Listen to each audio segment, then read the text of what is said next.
Hey, Mikey. In today's episode of Mr. Robin's Hood podcast, we'll be doing a deep dive into a few lines of really old poetry. I'm considered a Shakespearean scholar, you know. So I'll kick this off with a modern interpretation of a Shakespearean classic. But soft, what light through yonder window breaks? It is the east, and the fair one with a weird neck declares she is the sun.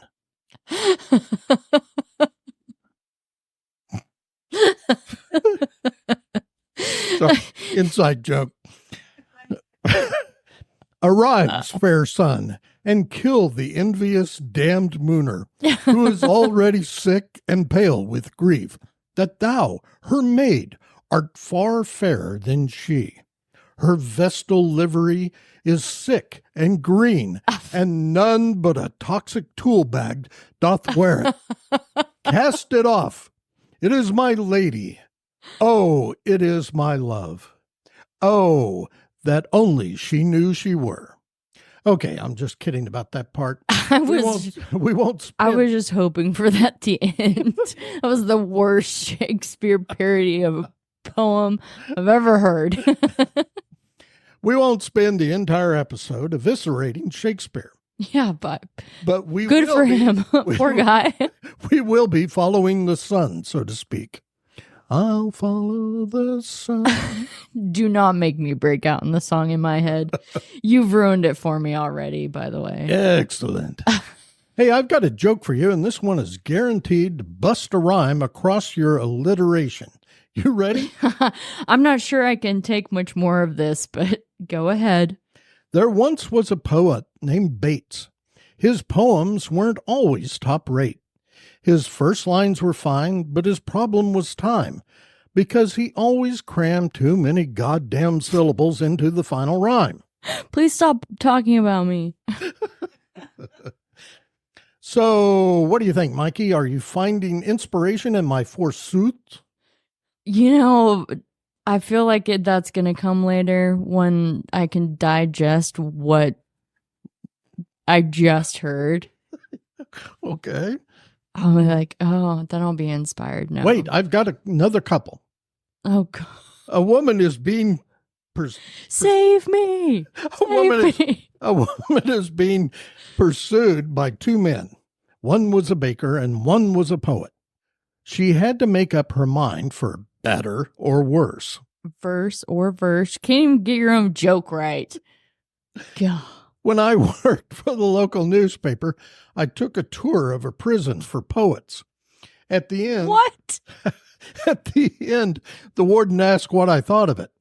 I said it has its pros and cons. But here, I got it. I'm the sound effect. Oh, okay. Don't touch it.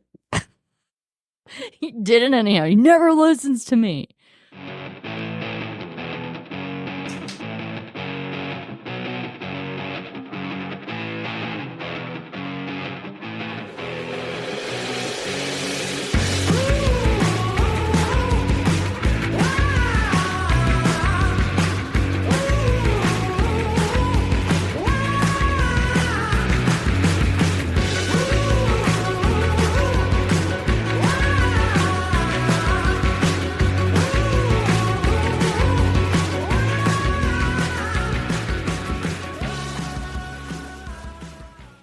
Hello, fellow toilet troubadours.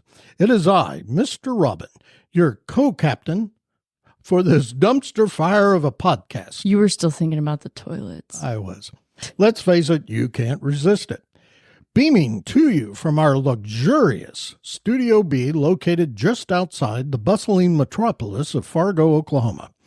And of course, by my side is my partner in poetry and mischief, the illustrious pink pony dancer herself, none other than Mikkel Murray Robinson, or as we like to call her around here, Mikey-on-the-Mic.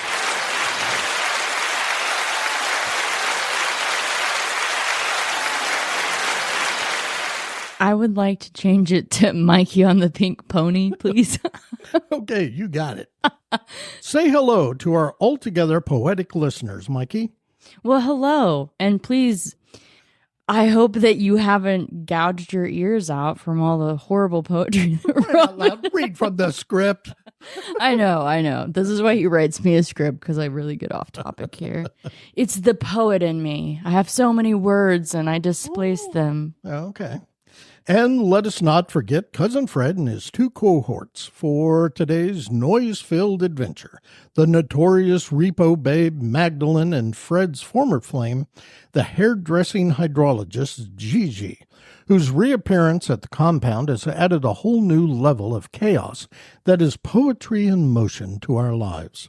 They're here with us today, stealing precious years off my life and throwing haikus etched into rocks at us as we broadcast. And saying hello, poetic listeners. Okay. I just like to move the script around. Yeah, no, that's cool. It keeps things interesting. Like when you black out the parts you don't want me to see on this thing, Well, and then you don't do it very well on one, and I can read it, and I can't help myself. Well, I'm trying to leave the element of... No, it's good. It does make it better, Okay. If I know what's going on, it's not as fun. Okay. So I'll give you that. So where do you want to start with the poetry? Mr. Poetry eludes me. But then I write these great ones every once a year or every other year. Who, me? Yes. No. Poetry absolutely eludes me. I don't get it. I just throw the shit out there, and sometimes it comes back. It has come back to you a few times, I've witnessed. Yeah. So to say it eludes you is not fair, in my opinion. I mean, if it eludes you, it never comes to you, right? Well, there you go. So let's talk. We'll start off because, frankly, all of this is about you releasing another chapbook of poetry. I'm going to keep on dancing at the Pink Pony Club. On Halloween. Yes. We're all looking forward to that.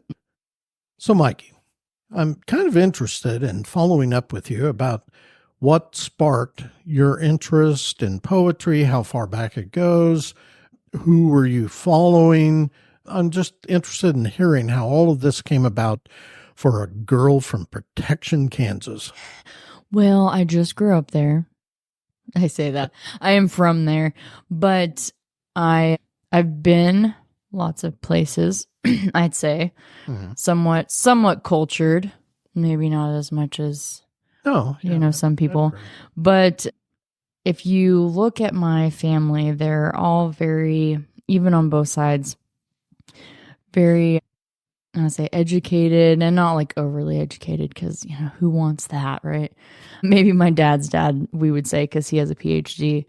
But they have conversations that are, I don't know how to put it. We sit around and we talk about stuff that's culture involved, I guess you'd say. Right. So we talk about books and, events, and just, have conversations about art and culture and the humanities. And so I just kind of grew up in this, world of art and literature. And so I don't know that I recall the exact moment that I wrote a poem. We did something in one of my classes when I was quite young, but one of the first people, I would say, outside of my own family, that had me interested in reading and poetry was my third grade teacher. At the time, I actually lived in Wichita, Kansas. This was the year before we moved to Protection, which, little backup, my mom's parents grew up in Protection. They raised my mom in Wichita. We lived there till I was 8, and then we moved to Protection, and then, I finished off school and then moved to Alva when I was 18. But her name was Miss Pedrosia. It was Miss P, and she had this reading loft and all of these books. And she kind of encouraged us kids to kind of follow that. The school I was at the time was Riverside Magnet. And if you're familiar with a magnet school, it kind of specializes in certain subjects. Right. Now, if you were to look into it, it specializes, I think, in history and science. But back when I was going, it was like basically art and literature. So there, a lot of the things that we did there kind of had that overarching feel to it. So there was a lot of reading and literature type things. There was a lot of art stuff that we did. I mean, we learned everything, obviously, but it was more versed in those subjects. And so I feel like that kind of helped, I don't know, with my becoming a poet, really. So, but how does that work? I mean, for instance, my college degree is liberal arts, but I have a emphasis in literature. So in the magnet school, when they were kind of laying all of this stuff out for you to kind of explore and absorb, did they try to steer you down a specific path, or? No, I wouldn't say that for sure. I feel like they just were heavy on those two subjects more. And, some of us excelled in that, I think. I see. But I don't think they really kind of pushed you one way or the other, which I don't know, because now it's like history and math. I don't know when that changed. There was a time when the school was shut down due to mold. It was old. Riverside is an old part of Wichita where I lived. And so they had kind of a mold infestation at one point and had to shut down, if I recall. The middle school I was supposed to go to caught fire. It was a lot of crazy stuff. But when they reopened as math and history. So I don't know I don't know how they decide that, but I don't feel like they really pushed you one way or the other. It was just, it seemed like a lot of the projects or things that we did were kind of geared around those things, if that makes sense. Yeah. We still went to, field trips that were maybe science related and things like that, but it always seemed to have some sort of creative nuance to it, so to speak, if that makes sense. Yeah. So, and that was something that, I excelled at. And then when we moved, I went from, being in a magnet school and having all of these, arts and culture type of things. I don't think that's a word, but I just made it up. That's how good of a poet I am. I just make stuff up so it rhymes and stuff. But oh yeah, there was, because when I was living in Wichita, I did like jazz and tap dance and everything like that, and there wasn't the avenues to pursue that in the small town, but there were other advantages to living in a small town. And I think one of those was the peace and the quiet. I feel like I did quite a bit of journaling, which in some of those journals, you'll find little poems dropped in there. And I used to spy on people when I lived in Wichita, because we lived by this park called Oak Park, and there was people all the time, and I'd like sit in the bushes and like write about them and just watch what they were doing all day, and drop poems in there and whatever. And I know, just, you can say, you weirdo, I will accept. But then when we moved to a small town, and there wasn't all those things to do, Right. Yeah, we had, extracurricular activities, but they were, minute compared to what we had access to in the bigger city. Right. So there was a lot of, where are we going to ride our bikes today, and so I spent a lot of time out in nature, riding around town, and I would find myself just writing down little poems here and there. Some of them I don't even know where some of them are, to be honest with you, because it was kind of more of just something I did because I enjoyed it, and not so much something that I did because I'm like this. I always the first thing I ever wanted to be was a writer. We've talked about that. Yeah. I've said that several times. Right. And I would say that came to me about 8 years old.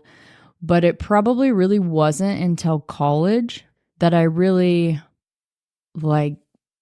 took to poetry in fuller sense. It wasn't just something that I did fun, writing out little things. It became something that I almost had to do because I had realized in the times that I had written and journaled and done all that stuff that poetry always just kind of came out, and I was like, I should pursue this, you know what I mean? Like, it's just it's something I should pursue.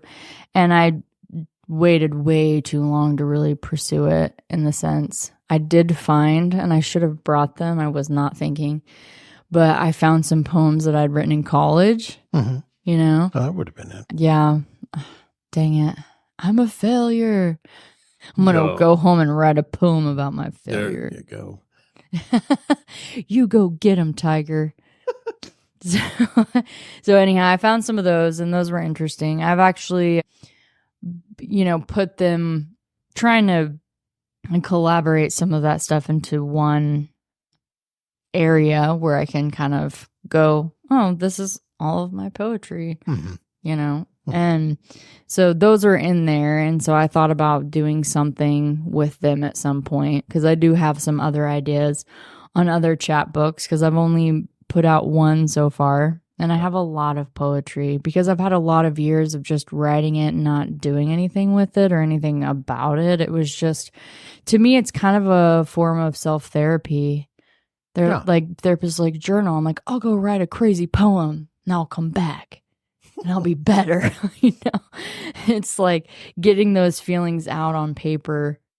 For one person, maybe be just writing it down. For me, a lot of times it turns into a poem. And so my poems are very personal.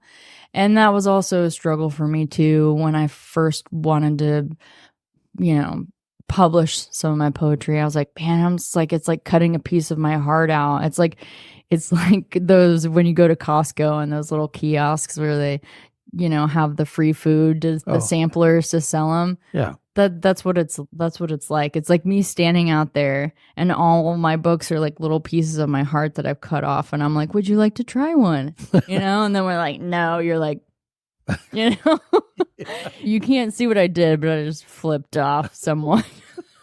That's, you get what I'm saying, though. No, exactly. Because it really is like that. So it was like, exposing myself in that kind of sense was terrifying. Sure. Of course it is. But I've had so many people come to me and be like, your poetry resonates, like it really does. And that's what my hope was, is that having people read my poetry and being able to resonate with it, and it helping them through whatever, inner turmoil that they're having. Robin's literary efforts, I guess, is probably not the greatest way to say that, but my words aren't all the better here today as we talk about poetry, which seems crazy. But I'm always amazed by what he puts out too.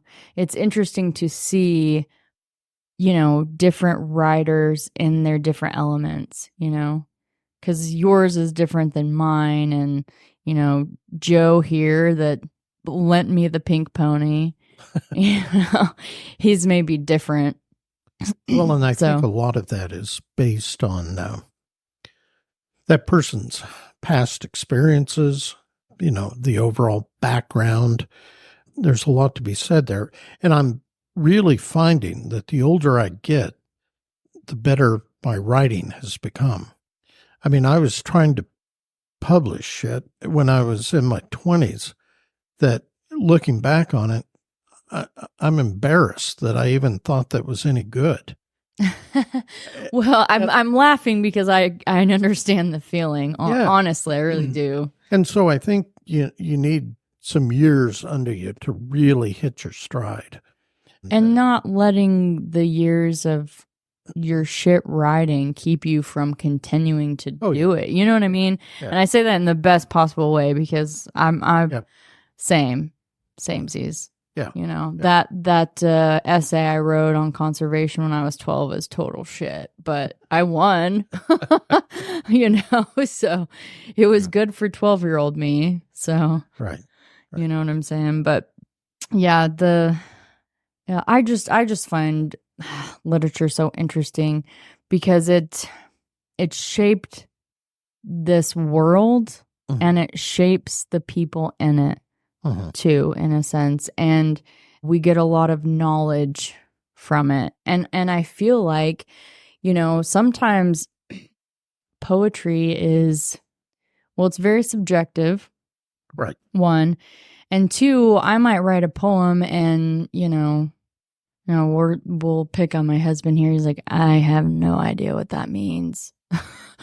What are you talking about? You know? And it's almost like you almost have to know more about why it was written to understand what it means, if that makes sense. No, absolutely. So when you're reading something, like I may have written it with this idea in mind, and then somebody's like, well, that poem just changed my life and it made me think this, this, and this. And I was like, wow, yeah, that is not what that means, but cool. You know, I mean, that's how you took it and it helped you in some way. I think that's amazing. Yeah. And it amazes me how different people's minds are when they comprehend what they read. It's very interesting. Of course.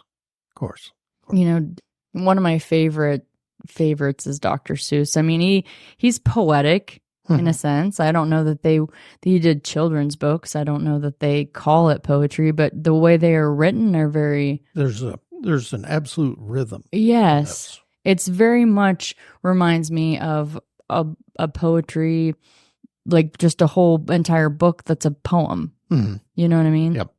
And he's a very interesting fellow. He's one of my favorites that I'd say that's not a poet, but in my eyes kind of could be, honestly. I mean, I'm sure he's written poetry. I mean, I feel like if you write anything, you've written some poetry, whether you actually go forth and do a lot of it or not, or choose it as the path you want to take as far as your literary art form goes. You know, because some people would rather do novels or essays, or, you know, some people like journalism, writing facts and stories, and, you know, whether that's straight up the news or entertainment or what. Well, and you raise an interesting point with your phrase, literary art form, because, you know, you see a lot of times poets will, you know, the words drop out on the page to form some other maybe picture or some sort of graphic, or they find E. Cummings was a favorite of mine. Yeah, one of mine too. Wouldn't use capital letters, dropped the punctuation out, and it was just kind of, at first it's kind of maddening to read, but then you realize, okay, I get it. You know, he's giving you the big F you. Yeah, because it doesn't. You're either going to get this or you don't. Yeah, I don't really care. It doesn't absolutely need it in the context, but to me, sometimes adding those things in can help with the way that the reader reads it. You know, it's one thing for me to sit here and read one of my poems the way that I feel like it should sound and flow, versus I'm just giving it to you with nothing, like E. Cummings does, and you being able to know where those pauses and where that stuff is. You know what I mean? So that is very interesting to think about. I have some favorite poets. Like I said, E. Cummings is definitely on that list. But my very most absolute favorite poet, and you already know this, is Charles Bukowski, which people that know him find that kind of repulsing, that I absolutely love him. He said, they're so demeaning to women. And I'm like, so? And I should be offended why? I don't care how he feels about it. His writing's amazing. It's genius and whatever. Well, and I feel bad for him. He feels that way, but whatever. But he puts himself on a level that people experience, you know, day to day, minute by minute, second by second, really. And so but he does it in such a way that, yeah, it can be kind of off-putting. It's if you're easily offended, in my if opinion. you're easily offended. Like, if you're easily offended, don't read Charles Bukowski. Yeah. But he's getting into that part of the brain of people that they don't allow to be seen. Right. And so I agree. no matter how offended someone may say they are by something that Bukowski wrote, in the back of their head, they're saying, you know what, I've done the same shit. Yeah. Yeah. Yeah. And I think that therein lies the actual genius in that guy. But okay, so go on. You're talking about your favorites. Oh, yeah. No, I'd sit here and talk with you about Charles Bukowski for the rest of this episode if you want. Like, we can get into that. Yeah. But I don't know that anybody else would enjoy that as much as you and I. Another one I really like is Oscar Wilde. I love me some Oscar Wilde. He said some very profound things in some of his poetry, in my opinion. Emily Dickinson, another one. Yeah. She was very, I don't even know how I want to phrase this. She was very raw and just kind of straightforward in what she wrote. Mm-hmm. One of my favorite things is I'm out with lanterns looking for myself. And if you can't resonate with that, then I can't help you.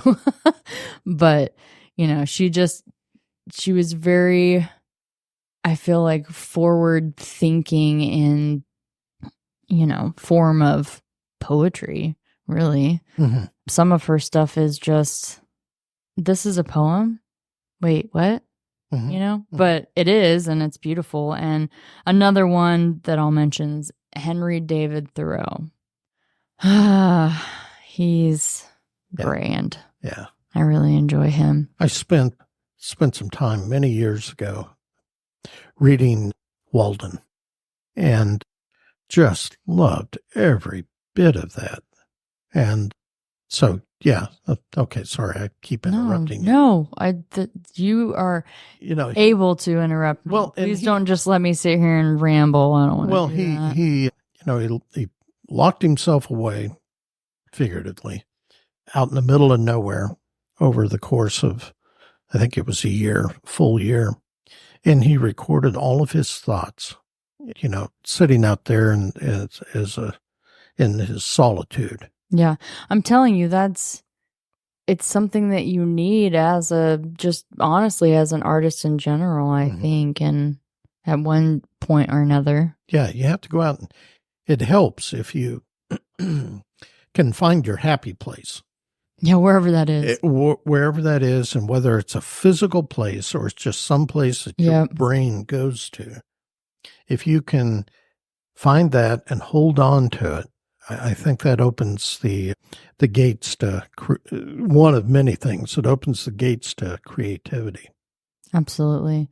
I feel like society kind of tries to get people to shut that part of themselves off and lose that. To me, creativity is the child in you that just never died, that you didn't let age out, so to speak. Yeah. That you've just got this little tiny child hanging out in your dome that you can access. Like, I want to be creative. It's not that easy, obviously, but just being able to tap into those childlike things, the curiosity, the letting your imagination roam, so to speak, and being able to go to those places in your head to be inspired to create any kind of writing. Mm-hmm. Mm-hmm.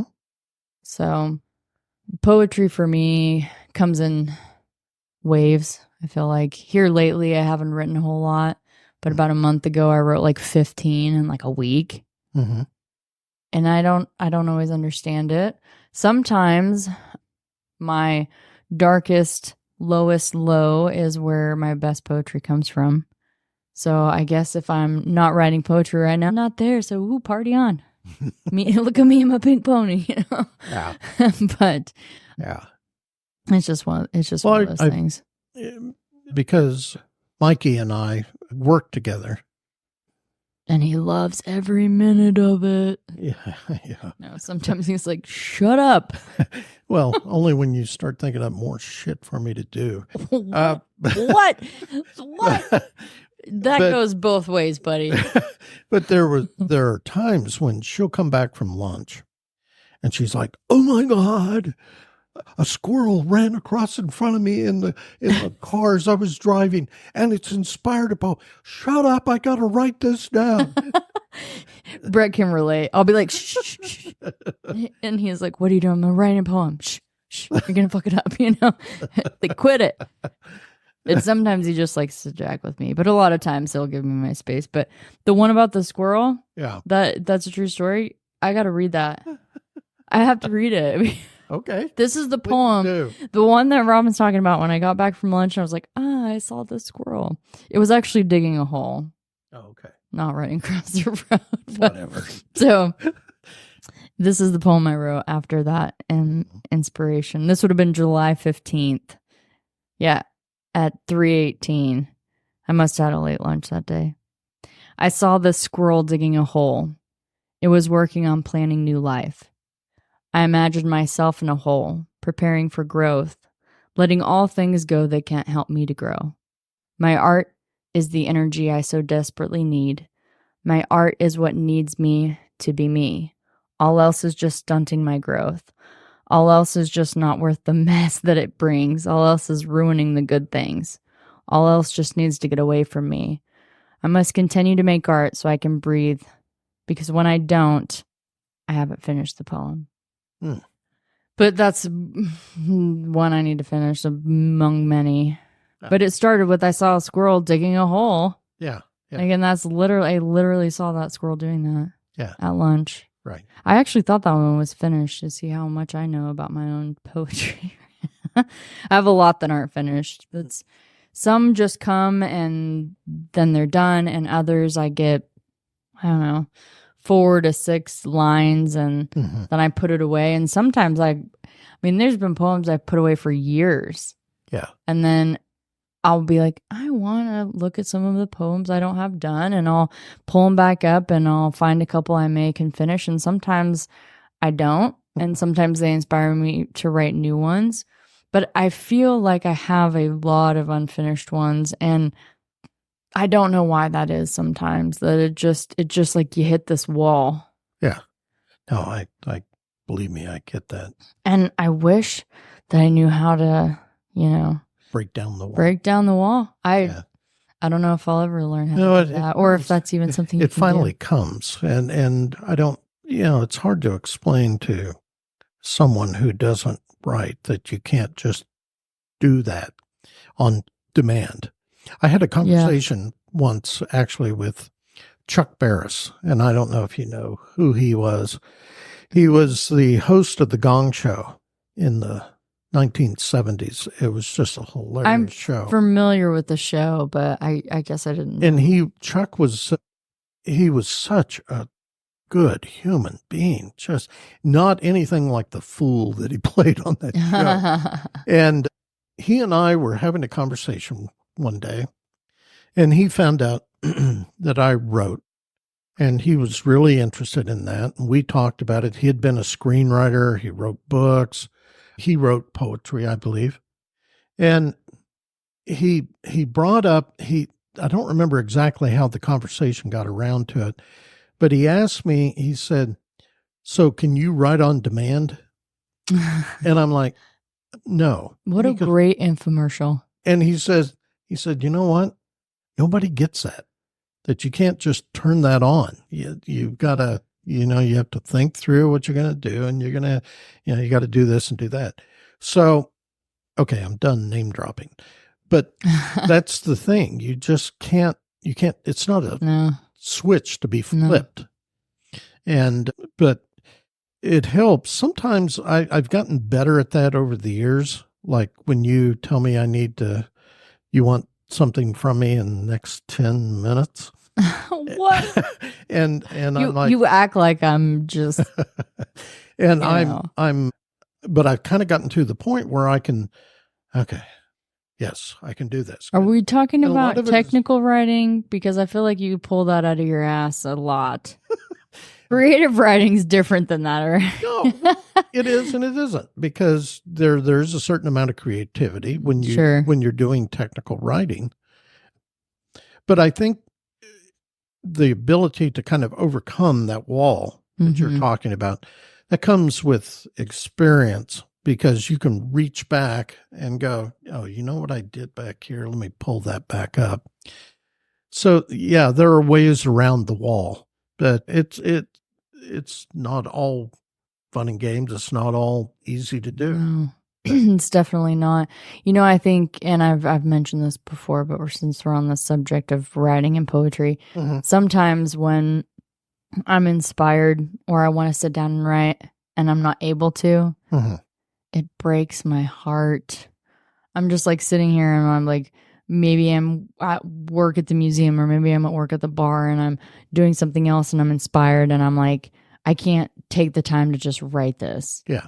Yeah. And then it's gone forever. And I'm just like sitting here stewing on all of the great stuff that I could have written that I didn't write because of life. Yeah. No, that happens.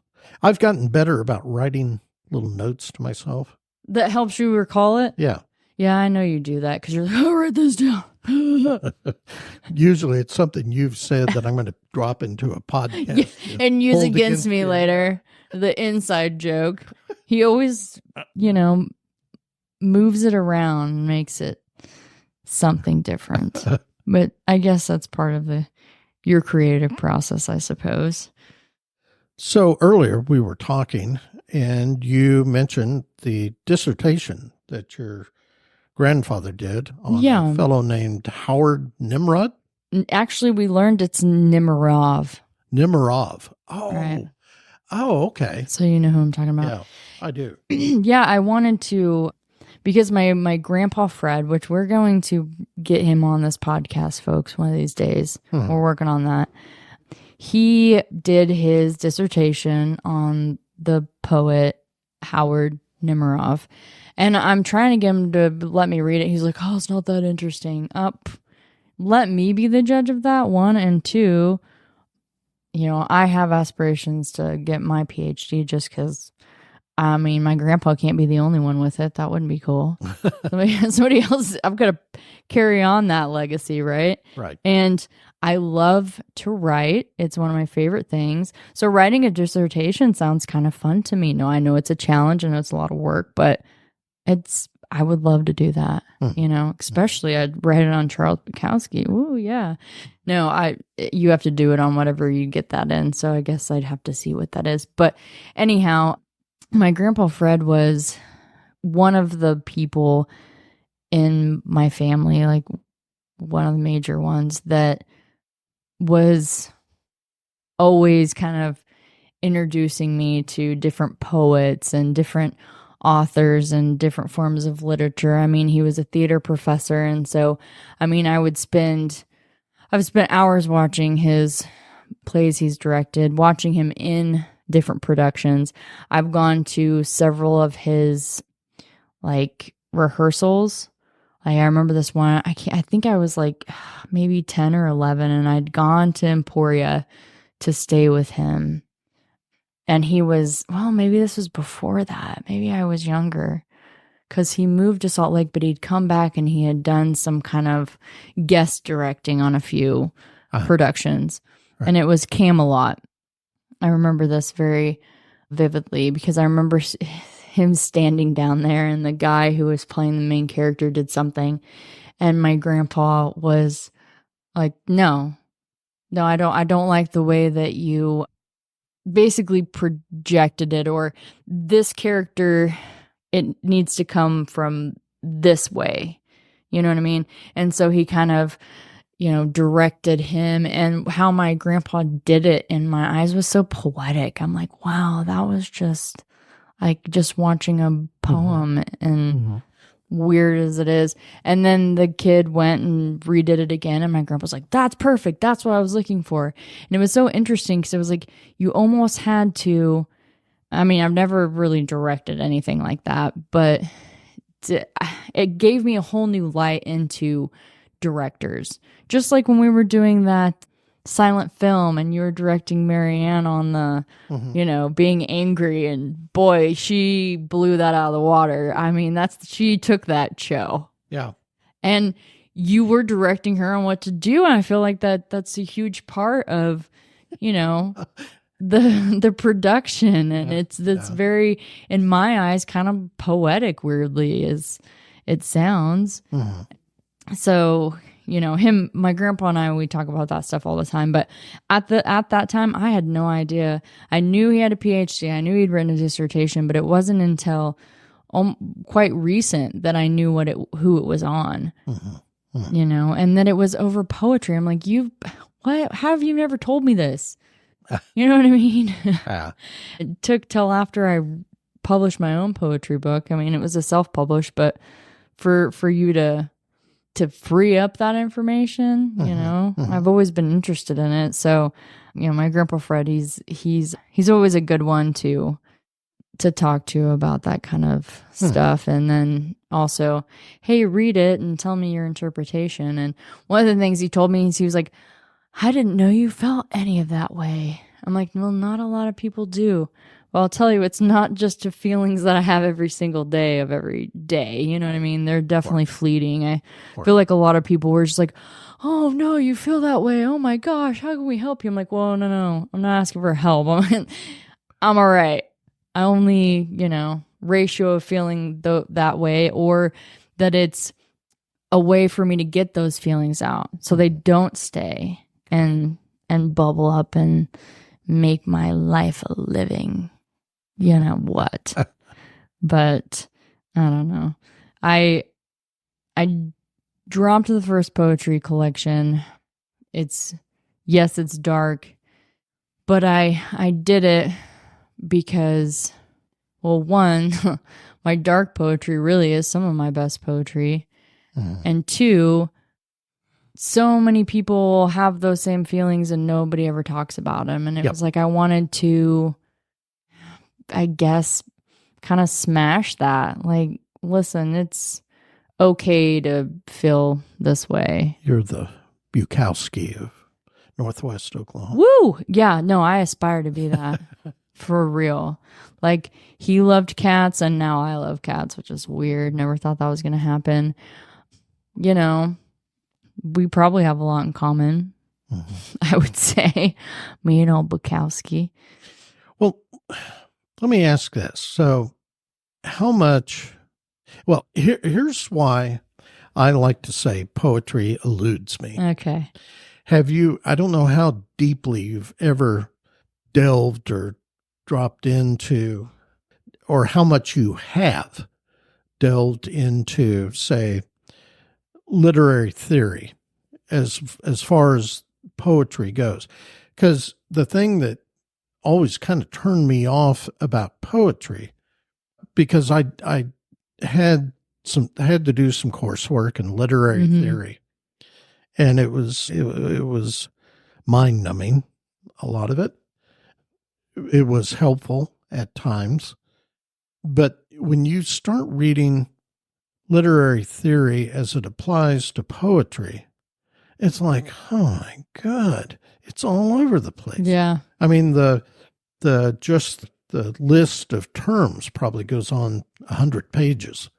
And then, you've got lyrical poetry, and you've got free verse, and you've got this, and you've got that. Now there's it's slam poetry, but the public meetings are poetry slams when they perform it.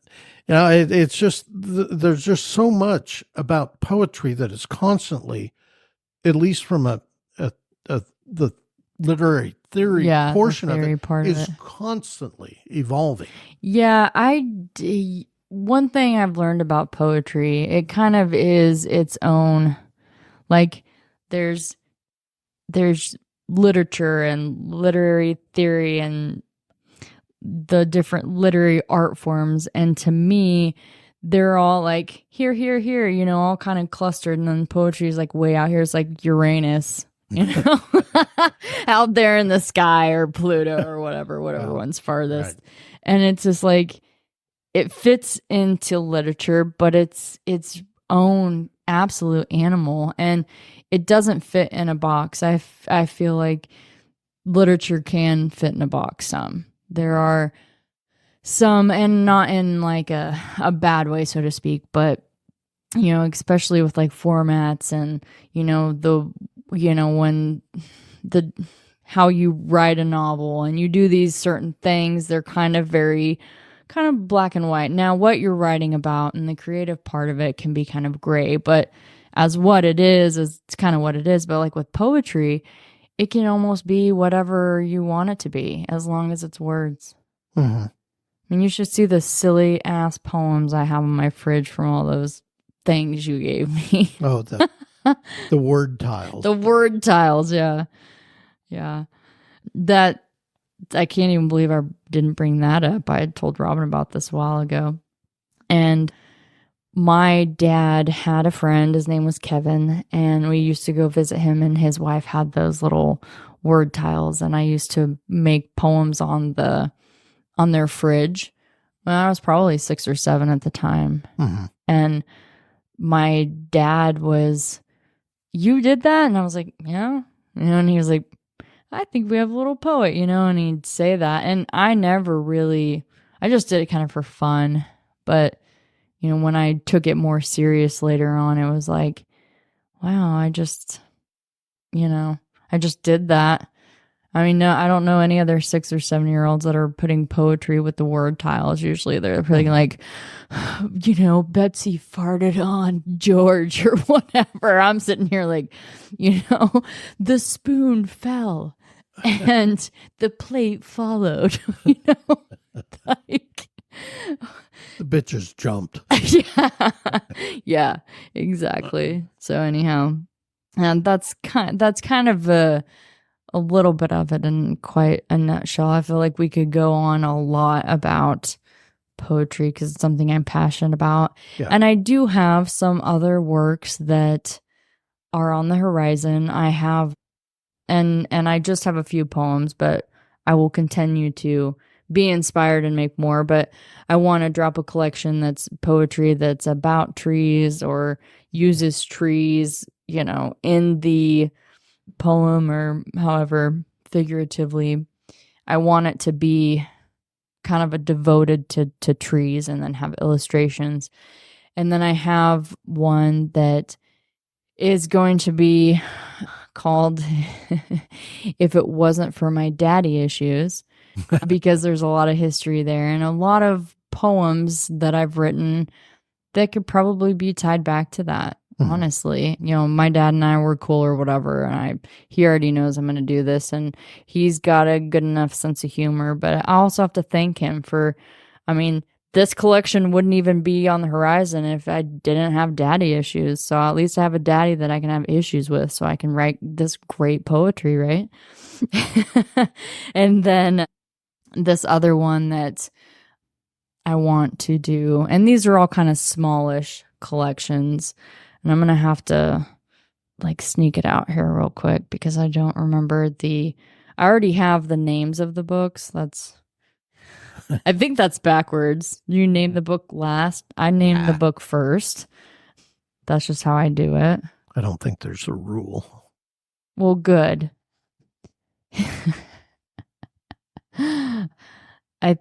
The Death That Lives On in Me.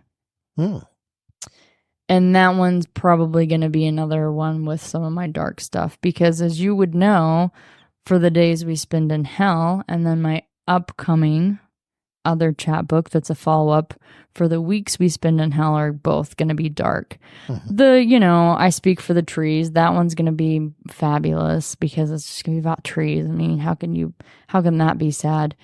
And then I have an idea of, because I have some pretty deep poetry. I wouldn't say that it's sad or happy. It's just very deep, very profound. You know, as I told you, I'm a self-proclaimed philosopher. Mm-hmm. This one is going to be my philosophical poetry book, and it's going to be called Go Deep or Go Home. So And then I have one I've been kind of organizing poems, and it's going to be a actual collection, a big one. These all are more of chapbook, smaller, 30 to 40 pages type things. But I have one that is going to be my big collection, and it's going to be The Cage That Is Your Heart. And I've got some ideas on my cover already and everything like that. But it's going to have different chapters that the poems will kind of fall into. So, because to me, your heart is kind of caged or as uncaged as you'll allow it to be. You know what I mean? And so I wanted it to kind of play off that a little bit.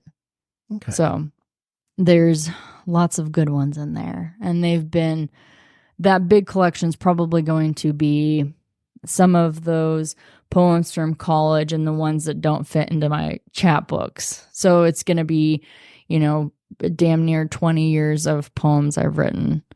So they'll kind of be all over the place, but I think that they'll still be fitting, so to speak. So that's my poetry plans.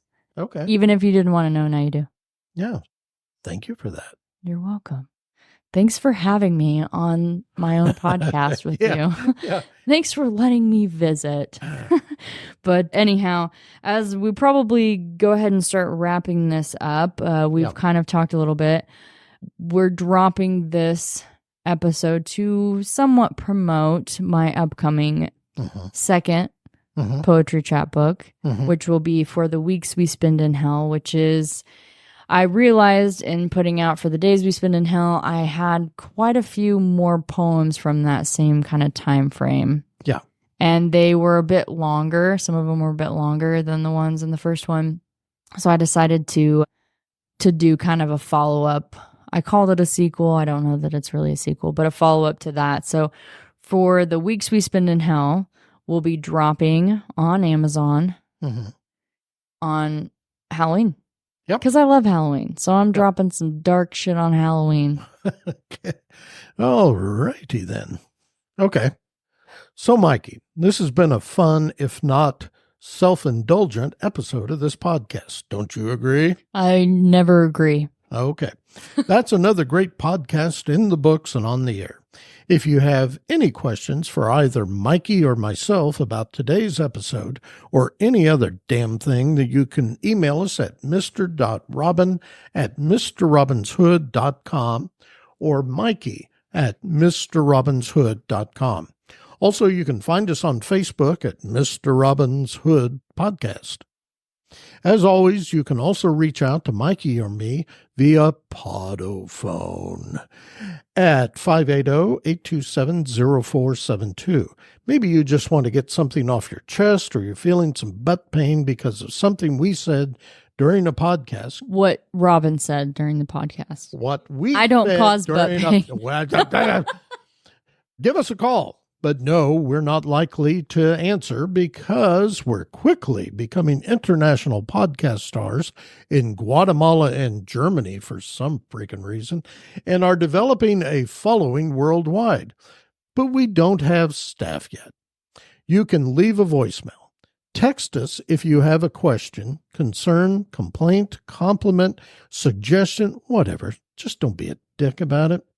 By the way, our next episode is something we're trotting out to fill the gaps between our regular episodes on the 1st and 15th of every month. This month, we're dropping what we call the in-between episodes. Clever name, huh? The in-between. I came up with that. No. Oh, is that what we're just, the in-between. The in-between. Okay, yeah, I got I've told you that. The in-between. Got it. These will be made up of Mr. Robin's old Cosmic City blog posts, all of which were pretty damn funny. I concur. You can look for the next of these in-between episode. The in-between. On October 25th. As always. Want me to check the date here? As always, yes, I did. As always, you can stream or download episodes of Mr. Robin's Hood Podcast We're on Spotify, iHeartRadio, Amazon Music, the Podbean app, Apple Podcasts, and Podchaser. You can also stream them directly from our Podbean website at mrrobinshoodpodcast.podbean.com. And the thing is, it's all for free. For free. We do this for free, folks. Free. And it takes hours off of my life. So we'll close now by reminding everyone, as we always do, to stay hungry, stay foolish, and most importantly, get your Shakespeare on. Or don't. And happy Halloween, everybody.